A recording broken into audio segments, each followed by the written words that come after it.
Ассалаумағалейкум баршаңызға. Төбет сүйер қауым. Мынау менің күшік кезімнен баптап, өсіріп, чемпион қылған итім Хазар.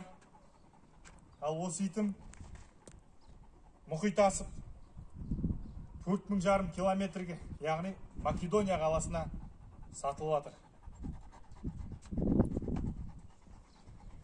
Енді барған жеріне тастай батып судай сіңсің деймін ғой. Алып атқан адам Мавлид деген өзіміздің төбет баптайтын бауырымыз. Соған осы ит бұйырсын деймін. Чемпион бола берсін, Македонияны бағындырсын деймін. Шын жүрекпен енді соны беріп атқан жайым бар.